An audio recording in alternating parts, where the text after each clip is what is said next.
Hello and welcome back. I'm Nicole, a cottage witch, and this is the last video I wanted to film, at least for a little while, about books about plants and where I am in my relationship with plants now and where I might be going at some point in the future. Some of the books I've read lately, they're not strictly plant related, are books like Psychic Witch by Matt Oren, Consorting with Spirits by Jason Miller, and a couple of books by Geekery, Traditional Witchcraft and the Black Toad. So I've been reading more about sort of witchy books. I'm particularly drawn to ones that have to do with plants. These don't inherently, but I find that a lot of witchy books do touch on usually folk communities, folk practices, relationships with plants in terms of either herbalism or various spiritual or superstitious sort of aspects. So I find that quite interesting. So this giant pile here is my sort of more recently read books. Oh, this falls into that category as well. Folk Witchcraft by Roger J. Horn. It's very interesting and very land-based, I guess, as is Scottish Witchcraft, which is fascinating. One of the other witchy books I read about plants not so very long ago was Plant Witchery by Juliet Diaz. I've read her other witchery book as well. And then I read this one. Actually, it may have been the other way around. I can't remember. Anyway, I do appreciate this book.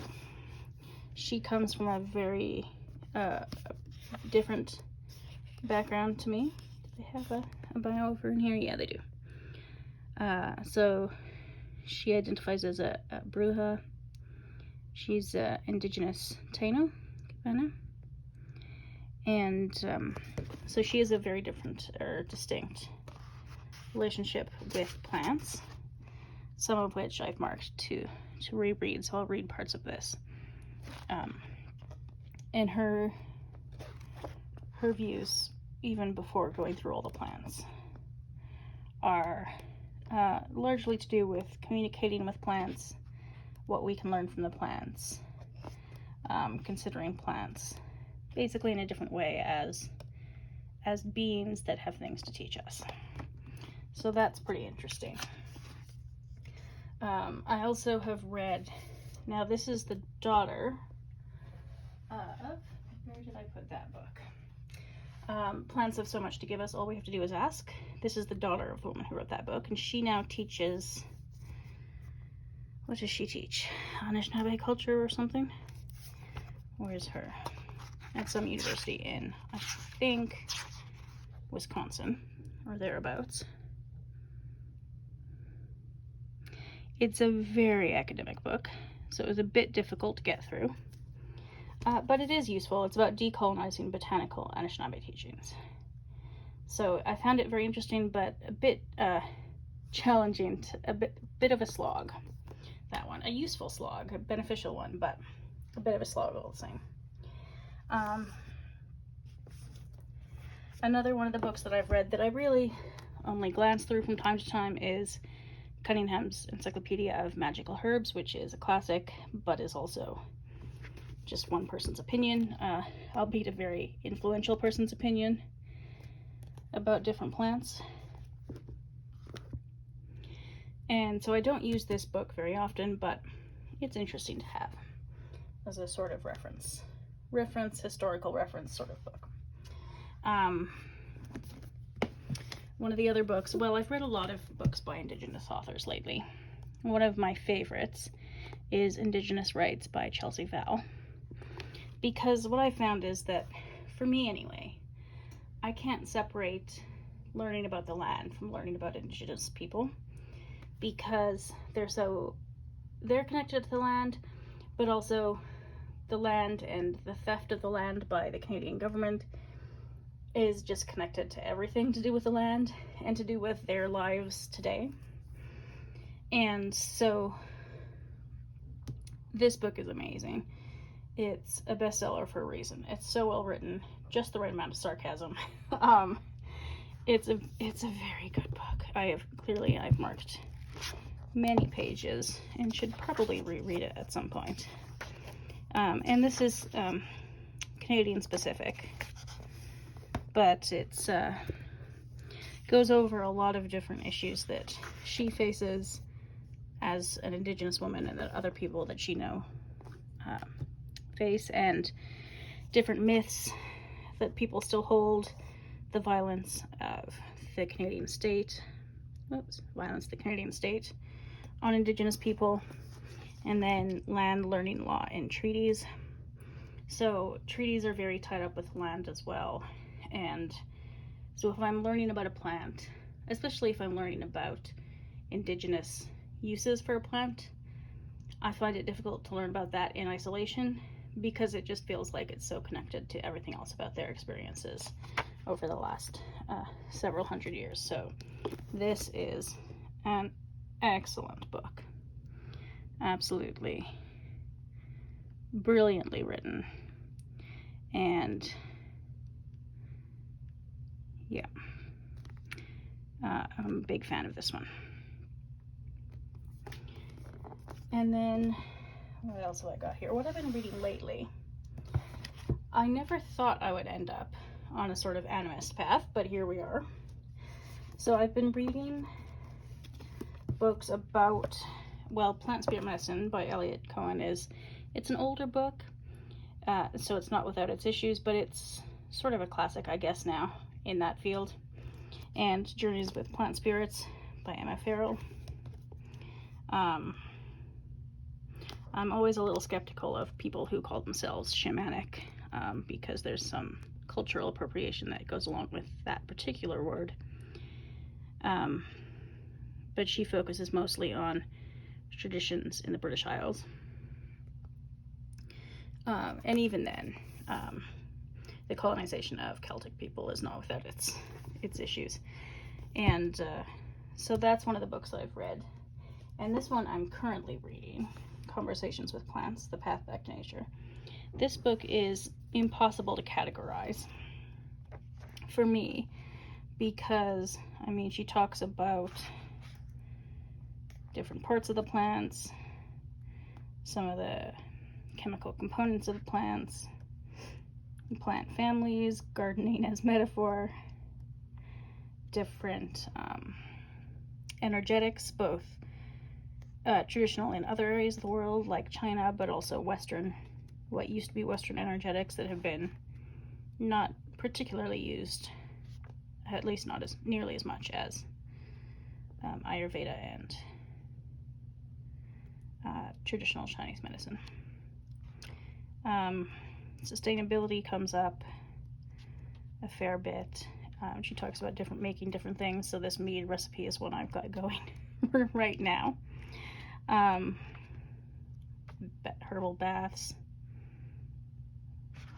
communities, humans being in a community with the natural world being part of the ecosystem, a bit about evolution.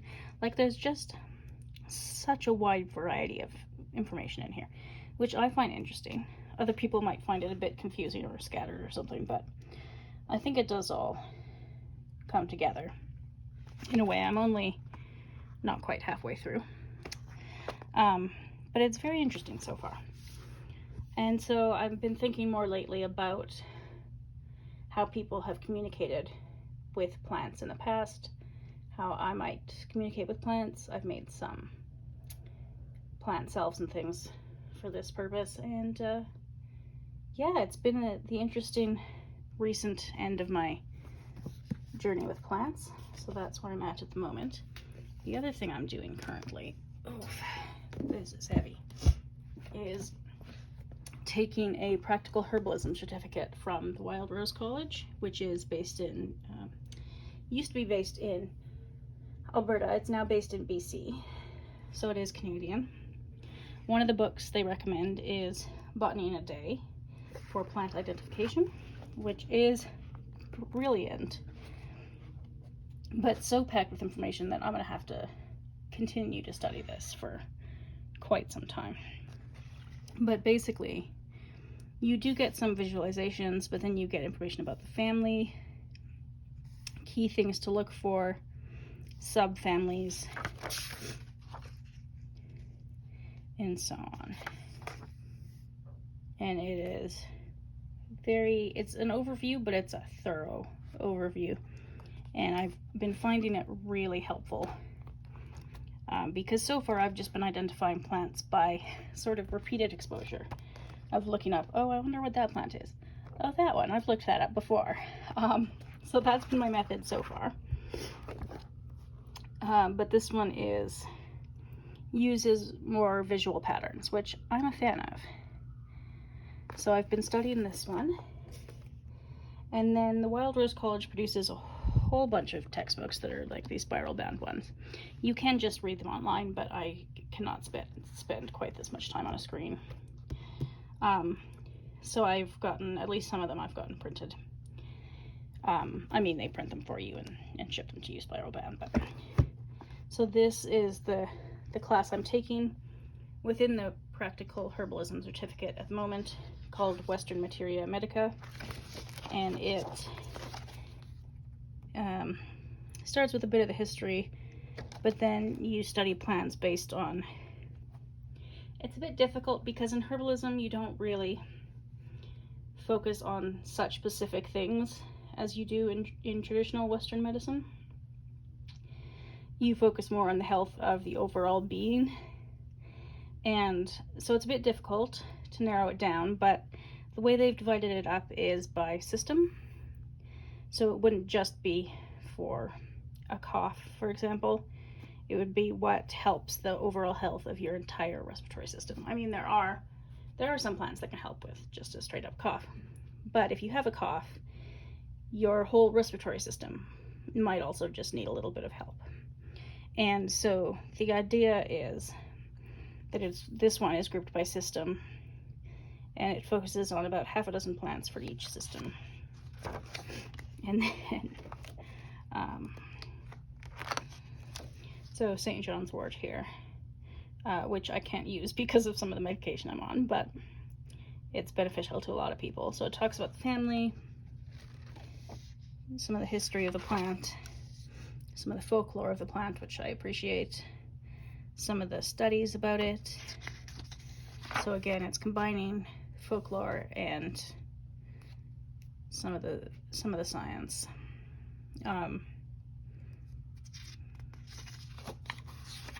Let's see if I can find another one. Have I marked any out here yet? Not yet. I'll have to do that when I review this. But here's milk thistle. So it's got information about the plant, its range, and ecology, history, some of the chemistry of it. If there are any toxicity warnings you have to know about, herbal actions, and dosages and energetics. So you can focus on a variety of things in herbalism. Some people focus just on energetics and plant spirits and things. Some people focus just on the sort of pharmaceutical aspects of it. And I'm sort of interested personally in a combination of... Alright, I'm back. I got cut off there when my phone died. Apparently I need to pay more attention to these things. But basically what I was saying was that I'm personally interested in a combination of the folklore, the traditional uses of the plant, and anything that modern pharmaceutical research might be able to add to that. I'm less interested in, what this plant might specifically do for, is it your liver, I think? Yeah, hepatitis, that the milk thistle is helpful for. Diabetes, dyspepsia. I'm more interested in sort of a whole body approach. So I'm not so interested in a career in herbalism. This is just sort of for my own use and knowledge that I'm doing this. So I might use milk thistle either spiritually or for myself if I felt like I just needed overall improved liver health, just sort of generally. I'm less likely to use it for specific things, although I say that now. You know, this time next year, it might be different. So anyway, I have a whole big stack of Wild Rose College books that I am working my way through. That'll probably take me about another year or so to finish. And then they have a second advanced herbalism course on more advanced Western herbalism, but then it also delves into Ayurveda and traditional Chinese medicine. So that's that. And then the one last little thing that I wanted to mention, just for fun before I go, is these little bookmarks here. This is the red dress. It's going to focus. There we go. That is used as a sort of protest and memorial for missing and murdered Indigenous women and girls in Canada. Possibly in the US too, I'm not sure. And I got this from the Raven Reads book box, which is an Indigenous owned book box that is unfortunately going out of business. So that's that one. She's a very sweet looking girl in her red dress. This is an adorable mouse, NB. This is on a little piece of, I'm not sure what type of wood this is, but it's from when I got the Oak, Ash, and Thorn Tarot by Two Trees Tarot, I believe it's called. This was included in that package, and it is adorable. And then I have several of these bookmarks from a creator called Book Roast. I can pull out the others here. I don't know if she still makes these. She might do. She does a sort of magical readathon every year on Instagram and Twitter, and I don't know about YouTube. I'll have to check. And so she created these bookmarks for that. It used to be Harry Potter themed, but in light of some anti-trans comments, it's now, she's gone to quite a lot of work to create her own sort of magical universe, magical paths that you can take in a choose your own adventure approach to a month of reading every year, which is quite good fun. I'll link that down below somewhere. And that's basically a summary of where I'm at with the books and plants these days. I have, that's maybe half to, well, a third to half of the books about plants and ecology and environmentalism that I own. I have many more on my list of books to read, so this is not a static list. I have quite a lot on my TBR, and probably at some point I'll consider making a video about those as well. Anyway, if you've made it this far, thank you for watching, and I'll see you again next time.